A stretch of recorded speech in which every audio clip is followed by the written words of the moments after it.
तो वहीं स्वर्गीय चौधरी मित्रसेन आर्य के 92वीं जन्मतिथि के उपलक्ष्य में गांव खांडा खेड़ी में हवन यज्ञ का आयोजन किया गया। इस दौरान सैकड़ों लोगों ने आहुति डाली। इस मौके पर पूर्व वित्त मंत्री कैप्टन अभिमन्यु और उनके बड़े भाई वृतपाल सिंधु समेत परिवार के अन्य सदस्य भी मौजूद रहे। वहीं पूर्व वित्त मंत्री कैप्टन अभिमन्यु ने बताया कि स्वर्गीय चौधरी मित्रसेन साधारण व्यक्ति नहीं थे। कम पढ़े लिखे होने के कारण भी उन्होंने बुलंदियों को छुआ और उन्होंने बताया कि प्रधानमंत्री, राष्ट्रपति और किसी भी ग्रामीण से बातचीत करने में एक ही विचारधारा रखी। वो सभी से एक ही मन से मिलते थे। वहीं स्वामी रामवेश ने बताया कि उनकी तरफ से चलाई गई संस्था आज भी आर्य समाज को आगे बढ़ा रही है। उनका अहम योगदान था। पूर्व जिला पार्षद संजय खरब ने बताया कि चौधरी मित्रसेन आर्य बड़े व्यक्तित्व के धनी थे। हमें उनके पद चिन्हों पर चलकर समाज में अपना अहम योगदान देना चाहिए।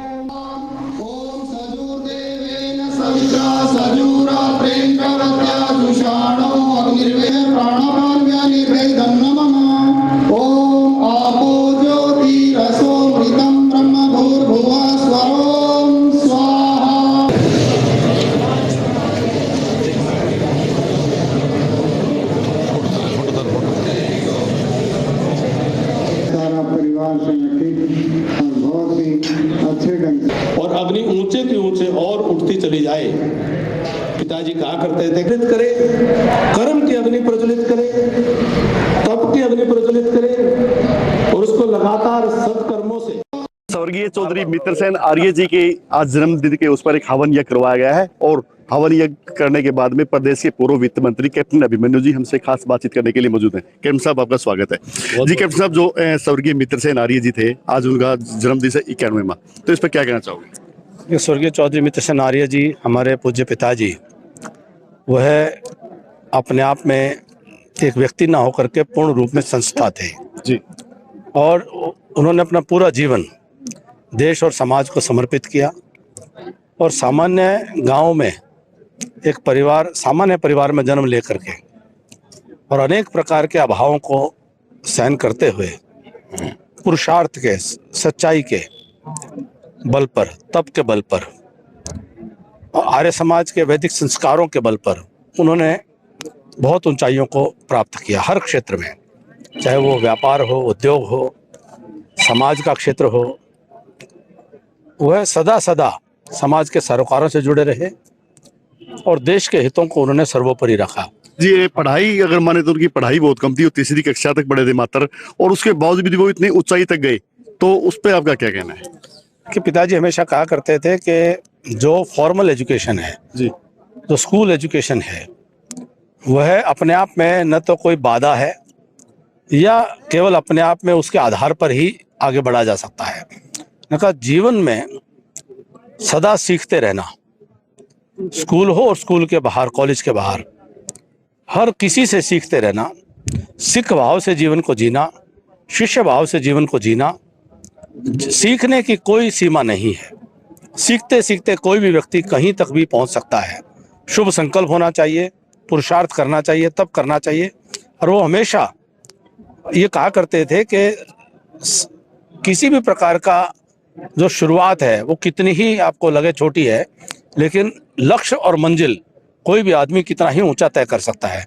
अपने आप को उदाहरण के तौर पर हमेशा उनके मन में रहता था कि मैं सामान्य गांव से जुड़ा रहूं, ताकि गांव का सामान्य व्यक्ति भी ये प्रेरणा ले सके कि वो भी उनकी तरह से केवल मेहनत के बल पर, सच्चाई के बल पर, ईमानदारी के बल पर, कोई शॉर्टकट नहीं, वह भी आगे बढ़ सकता है। जी, हालांकि शिक्षित नहीं थे, लेकिन उसके बावजूद भी उन्होंने स्कूल के निर्माण करवाए, गुरुकुल खुलवाए और शिक्षा के क्षेत्र में अनेक कार्य किए हैं। तो इसको आप आगे बढ़ा रहे हैं, इस कार्य को? जी, हमने अपने जीवन को पूज्य पिताजी जी के जो उन्होंने हमें मार्ग दिखाया है, उस पर पूर्ण रूप से अपने आप को आहूत किया है। बताओ जी, जो हवन ये करवाया उसका किस उपलक्ष्य में करवाया? आज हम सब लोग स्वर्गीय चौधरी मित्रसेन आर्य जी का जन्म जयंती का शुभ अवसर, शुभ दिन को मना रहे हैं। आज से 91 वर्ष पूर्व इसी गांव खांडा खेड़ी की पावन धरा पर स्वर्गीय चौधरी मित्रसेन आर्य जी का जन्म हुआ था और गांव के सामान्य परिवार से शुरुआत करते हुए, गोपालन करते हुए और कम से कम स्कूली एजुकेशन के बावजूद उन्होंने देश और दुनिया के अंदर न केवल व्यापार के क्षेत्र में, उद्योग के क्षेत्र में, बल्कि समाज और संस्कृति के क्षेत्र में, धर्म के आचरण के क्षेत्र में उन्होंने अपनी एक विशिष्ट पहचान बनाई। वह आम समाज से सदा जुड़े रहे। उनका जीवन अपने आप में एक श्रेष्ठ मनुष्य, एक सच्चे आर्य और एक सच्चे वैदिक पथिक का जीवन रहा है, एक आदर्श जीवन रहा। 11 वर्ष पूर्व हम सब के बीच में से चले गए, लेकिन उनके द्वारा जो उनके स्वयं के जीवन में जो व्यवहार से, उनके आचरण से जो संदेश हमें मिला है, हम सब उसका अनुसरण करते रहें। ये संकल्प आज हमने हवन यज्ञ के माध्यम से यहाँ पर लिया। देश भर में कई गुरुकुलों में, कई शिक्षण संस्थानों में, अन्य कई स्थानों पर आज के दिन यज्ञ हवन के माध्यम से, अन्य कार्यक्रमों के माध्यम से, सेवा के कामों के माध्यम से उनके जन्म दिवस को मनाया जा रहा है। समाज के लिए किया, हम उसका अगर अंश मात्र भी कर पाएंगे तो हम अपने जीवन को सफल मानेंगे। समाज के साथ जुड़ करके समाज में शिक्षा का प्रसार, समाज में विद्या का प्रसार, समाज में सकारात्मक ऊर्जा का प्रसार, समाज के अंदर संगठन का स्वभाव बने, परिवारों के अंदर आपस में स्नेह प्यार बना रहे और सब एक दूसरे के साथ एक इंसानियत के नाते से व्यवहार करते रहें। उन्होंने कभी भी किसी भी प्रकार के बंधन को स्वीकार नहीं किया, सबके साथ प्रेम भाव से उन्होंने जीवन जिया। हम भी उसी रास्ते पर चल करके अगर, जैसे मैंने कहा, अंश मात्र भी उस पर चल सके तो अपना जीवन सफल मानेंगे। जी, अभी थोड़ी पॉलिटिकल बातें करते हैं जी। कल ही रामकुमार गौतम ने मुख्यमंत्री पर कटाक्ष करते हुए कहा है कि संस्कृत भाषा को अगर कोई मिटाने वाली है तो भाजपा सरकार है। मुख्यमंत्री ने इस भाषा को मिटाया है ताकि ब्राह्मण आगे न बढ़ सके। देखिए, मैं इस बात पर पूरी तरह से स्पष्ट हूं। मेरी निजी और व्यक्तिगत राय है कि हरियाणा प्रदेश यह वैदिक संस्कृति का प्रदेश है और पूरी दुनिया की भाषाओं की जननी संस्कृत भाषा है। और संस्कृत को हरियाणा की जो दूसरी भाषा का दर्जा वह हर हालत में होना ही चाहिए था। मैंने हमेशा जब सरकार में था तो मैंने सरकार के अंदर जो सुझाव दे सकता था सुझाव दिए और आज भी मैं मांग करता हूं। मैं रामकुमार गौतम जी के आक्षेप का मैं उससे राय नहीं रखता हूं, लेकिन इस बात का मैं बिल्कुल स्पष्ट स्वयं से मैं मानता हूं कि संस्कृत भाषा को हरियाणा प्रदेश में उचित सम्मान, ज़्यादा से ज़्यादा सम्मान मिलना चाहिए ताकि यहाँ से संस्कृत के विद्वान वह भाषा को न केवल जिंदा रख सकें बल्कि भाषा को और ज़्यादा उसको विकसित कर सकें। क्योंकि हमारे भारतवर्ष के हित में नहीं, दुनिया के हित में है कि जो भारत के पूरे सनातन जो ग्रंथ हैं, जो पूरा साहित्य है, जो आर्ष साहित्य, वैदिक साहित्य है, वो सारा का सारा संस्कृत में है। और मूल भावना संस्कृत के शब्दों की कोई समझ सकेगा तो हिंदुस्तान में रहने वाला, संस्कृत भाषा को जानने वाला ही उसको आने वाली पीढ़ियों के लिए प्रकाशित कर पाएगा। इसीलिए मैं विशेष रूप से आज के दिन मेरे पूज्य पिताजी जी का जन्मदिन का अवसर है, तो इसमें कोई राजनीतिक बात नहीं है। मैं हाथ जोड़कर विनती प्रार्थना करूंगा कि संस्कृत भाषा को उसका उचित स्थान हर हालत में सरकार को देना चाहिए। मेरी हाथ जोड़ करके विनती है। जी, ये थे पूर्व वित्त मंत्री कैप्टन अभिमन्यु जी। इन्होंने बताया कि जो संस्कृत भाषा के ऊपर जो अभी राजनीति चल रही है, सरकार को संस्कृत भाषा का मान सम्मान देना चाहिए। कैमरामैन सज्जन सैनी के साथ सुनील मान, जनता टीवी। स्वर्गीय चौधरी मित्र सेन के 91वें जन्म दिवस के ऊपर आज हवन यज्ञ किया गया है और स्वामी रामवेश जी हमारे साथ हैं, उनसे बातचीत करेंगे, उनसे जो जुड़ी हुई यादें हैं उनके बारे में बातचीत करेंगे। जी, जो आज हवन यज्ञ किया गया है स्वामी रामवेश द्वारा, तो हवन यज्ञ करने से क्या फायदे होते हैं?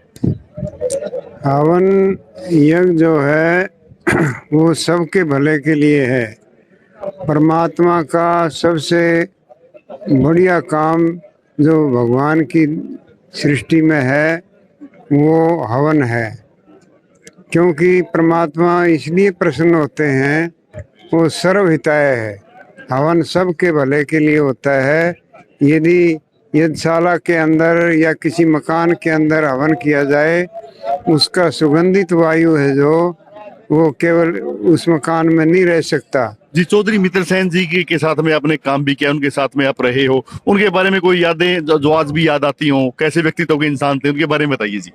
वो एक तो पुरुषार्थी व्यक्तित्व थे, पुरुषार्थ में विश्वास रखते थे, मेहनत मेहनत करने में विश्वास रखते थे और इसी से वो आगे बढ़े, इसी से उन्होंने नाम कमाया। जी उनके द्वारा चल किए गए कार्य आज भी काफी फल फूल रहे हैं और काफी लोगों को शिक्षा दे रहे हैं। जो उन्होंने गुरुकुल और स्कूल खोले थे, उनके बारे में आपका क्या कहना है? सही दिशा में किया हुआ कार्य वो हमेशा ही याद रहता है और सारी सृष्टि के अंदर उसका प्रचार होता है। इसलिए उन्होंने महर्षि दयानंद के विचारों को मानते हुए ये सब कार्य किए और उनमें उनको सफलता मिली। जी हमारे साथ पूर्व पार्षद संजय खरब भी हैं, उनसे बातचीत करेंगे। जी चौधरी स्वर्गीय मित्र सेन जी हमारे बीच में नहीं है, लेकिन काफी कार्य उनके आज भी हैं, ऐसे हैं जो याद किए जाते हैं। इसके बारे में क्या कहना है? बहुत ही ज्यादा कार्य हैं। हर एक स्टेट में गुरुकुल है, फ्री कन्याओं की पढ़ाई शिक्षा दे हुए हैं। वो तो एक भगवान ने एक बहुत ही बड़ी एक पैदा किए हुए संत थे, बहुत बड़े उसमें। जी लोगों से बातचीत की बताया गया जो चौधरी मित्र सेन आर्य थे वो बहुत ही बड़े संत थे। उनके द्वारा हालांकि इतने ज्यादा उन्होंने पढ़ाई लिखाई नहीं की, लेकिन उसके बावजूद भी उन्होंने अनेक ऐसे कार्य किए हैं जो कि शिक्षा के लिए आज भी जाने जाते हैं। कैमरामैन विनीत मान के साथ सुनील मान, जनता टीवी।